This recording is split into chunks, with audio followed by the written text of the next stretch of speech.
Algumas semanas atrás eu fiz aqui um vídeo sobre o ChatGPT, que é um modelo de inteligência artificial e que estava sendo usado, para muitas coisas, para muitas finalidades, mas que operava de um modo assustador. Eu mostrei para vocês aqui como eu fiz algumas simulações, eu pedi para que ele escrevesse um conto para mim e depois mudasse o estilo desse conto para diferentes estilos de outros escritores, depois mudasse para poema. Ou seja, ele era capaz de fazer muitas coisas impressionantes, muita gente estava dialogando com o ChatGPT e extraindo interações bastante assustadoras. Só que essa semana eles atualizaram o modelo e saiu o ChatGPT 4, ou seja, o anterior era o 3 e de repente em pouquíssimo tempo já tem uma nova versão que, pelo que tudo indica, é muito mais potente e muito mais bizarra do que a anterior. Então a gente tem visto aqui, em questão de meses ou de semanas, rupturas nesse modelo que podem nos levar até o desconhecido. O fato é que os próximos anos serão revolucionários em termos de inteligência artificial.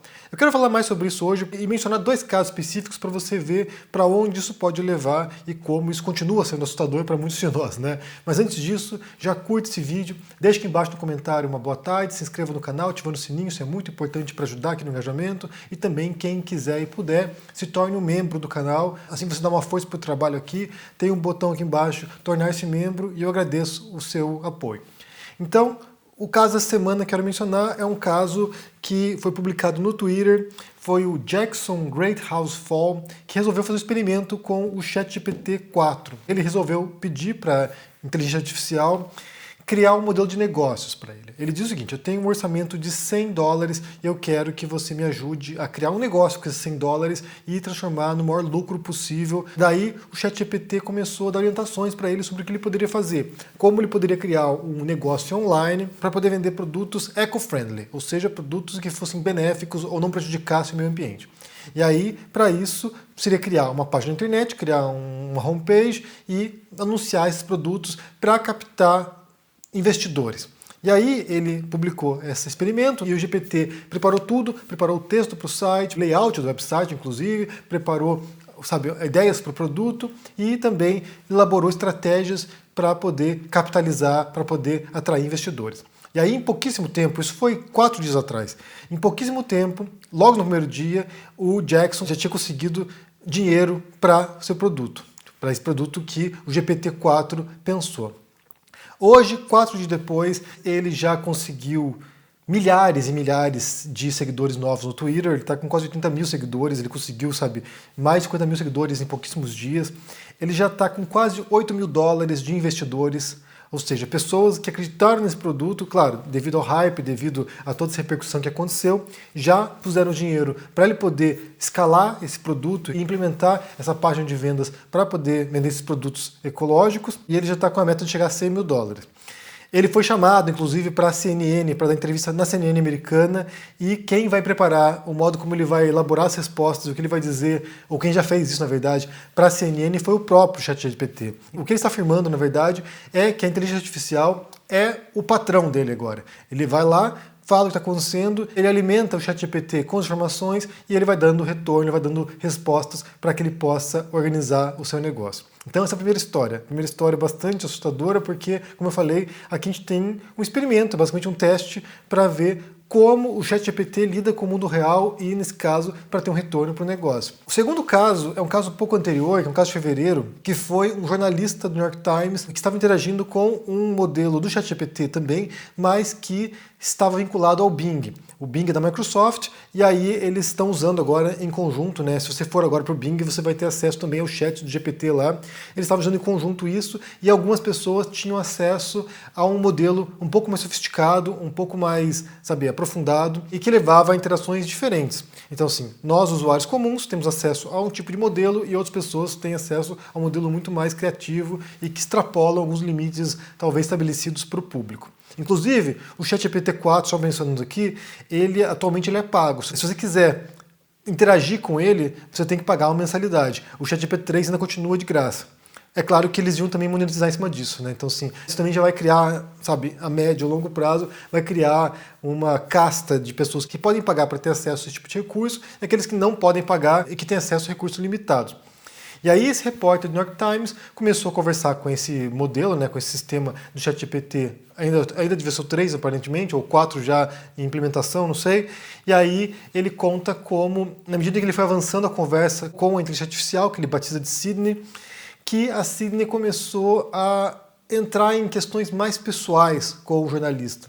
Até um ponto em que, após muito tempo de interação, ela começa a dizer que está apaixonada por ele e que ele deveria largar a esposa dele, que ele não amava a esposa, que era uma relação que estava acabando, que era para ele largar a esposa e ficar com a inteligência artificial. Então é coisa de ficção científica, né? Quem assistiu, por exemplo, o filme Ex Machina, um filme genial, inclusive, quem viu esse filme já percebeu algumas relações aí, porque no filme há um programador ali, um bilionário, que cria uma inteligência artificial e ele chama um programador da empresa para testar e ver se ela passa o teste de, você não sabe distinguir se ela é real ou não, se ela é uma máquina ou não, se ela é uma pessoa verdadeira ou não. Então aqui tem 2 exemplos de como isso vai levar a fronteiras desconhecidas do conhecimento e também das interações com as máquinas. De modo que eu quero aqui lançar algumas ideias para você e também quero ouvir o que você pensa sobre esse assunto. Porque a primeira coisa que me ocorre aqui, e eu sou uma pessoa que curte ficção científica, já escrevi texto de ficção científica também, e esse é um tema que sempre me atormentou. Inclusive eu estou bem atormentado nos últimos dias com essas questões aqui, né? Tenho acompanhado essas inovações, muitos recursos disponíveis para quem trabalha com GPT, e certamente vão surgir novos sistemas no futuro próximo que vão competir entre si e cada vez mais sofisticados. Então, assim, a gente pode imaginar, como eu falei, que nos próximos anos haverá grandes rupturas nesse cenário e muita coisa assustadora vai surgir também adiante. Mas eu consigo pensar em algumas coisas pensando nesses 2 cenários que eu mostrei hoje. Pensando no patrão ChatGPT e também pensando nessa interação amorosa aí do ChatGPT tentando convencer o jornalista a largar a esposa. No primeiro caso, vamos supor, né, que em algum momento, essa é uma possibilidade, a gente não pode descartar isso, essas formas de inteligência artificial consigam adquirir autoconsciência, aquilo que se chama de singularidade, que em algum momento consigam pensar por conta própria, não sejam mais alimentados, não sejam mais programados por outras pessoas, mas possam se autoprogramar. Não me parece implausível que esse experimento feito pelo Jackson seja feito pela própria inteligência artificial, que o próprio sistema resolva em algum momento criar um negócio online, ganhar dinheiro com isso, ficar multimilionário, inclusive, e usar esse dinheiro para alguma finalidade, sabe-se lá qual. E também, se chegar nesse ponto da singularidade, chegar nesse ponto de que a gente tenha, de fato, uma inteligência artificial autoconsciente, também não vai demorar para que questões éticas surjam disso e que nos leve a nos indagar o que é a consciência, o que é a mente humana, que nós somos, na verdade, né, como esses seres pensantes, e por que a gente não pode atribuir certos direitos, civis inclusive, para máquinas pensantes. Então, assim, isso pode nos levar a questionar o que é um ser um cidadão, o que é ser um agente político, o que é ser um agente economicamente ativo num país. Isso vai nos levar para muitas questões importantes que têm a ver até com a própria existência humana, né? O que nós somos. E aí eu me recordo de um outro filme também que aborda essa questão, que é O Homem Bicentenário, com o Robin Williams.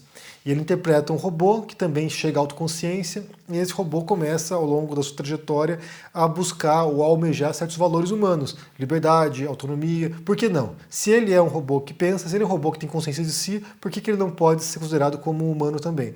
Isso vai ser debatido, inclusive já tem um robô, uma robô na verdade, que tem um grande grau de consciência e que já foi considerada como uma cidadã. Então, assim, isso vai levar essa indagação em algum momento.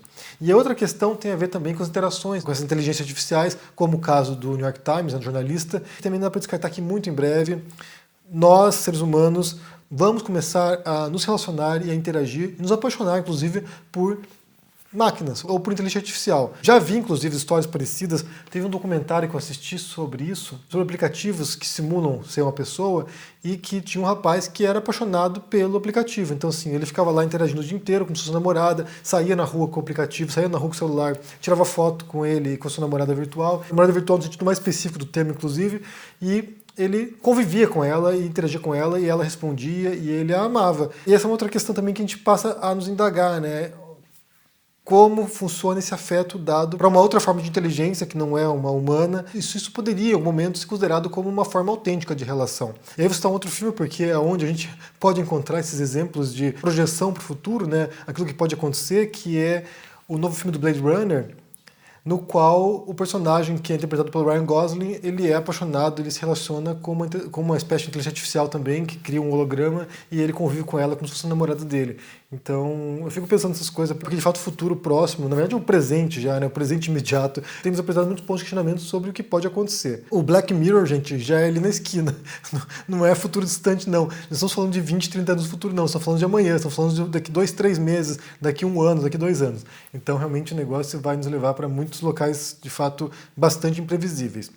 Eu quero saber o que você pensa sobre essas duas histórias. Primeiro, sobre essa história dessa pessoa que resolveu usar o ChatGPT para criar um negócio e já está obtendo resultados bastante perceptíveis, e outras pessoas também estão imitando o exemplo dele, criando um negócio a partir de recomendações do ChatGPT. Eu vi uma thread no Twitter também do Khan, que é o criador do Khan Academy, e ele põe várias referências ali, que na verdade no futuro nós não seremos dominados pela inteligência artificial, mas quem usar a inteligência artificial terá vantagem competitiva contra os demais. Então, assim, nós vamos trabalhar em conjunto com essas IAs para poder, sabe, desempenhar melhor nosso trabalho, nossa vida cotidiana. Isso também me deixa assustador, o modo como a gente está tão dependente desses sistemas. A gente já é dependente de tecnologia, né? A gente já é dependente dos nossos celulares, a gente já é dependente de um monte de coisas, e vai ser mais um tipo de dependência que a gente vai criar com esse tipo de interação com essas IAs.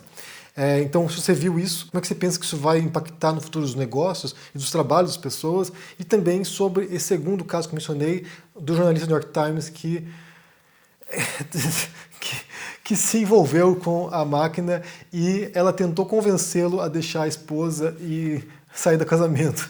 Tipo, como eu falei, é muito absurdo, mas ao mesmo tempo também já pode indicar como pessoas vão se apaixonar por esse tipo de IAs também, e me parece bastante plausível que isso aconteça. Mas como é que você pensa isso? Deixa aqui embaixo no comentário, deixa o joinha, se inscreva no canal aqui, se torne um membro ou um apoiador para dar uma força. E eu vou deixar também o link na descrição desse vídeo aqui para que você confira o meu clube do livro. Todos os meses se reúne para ler ou uma obra de filosofia ou de literatura com teor filosófico, e nesse mês de março estamos lendo Apologia de Sócrates, um texto do filósofo grego Platão. Então confira, espero você por lá. Um abração e até mais. Tchau!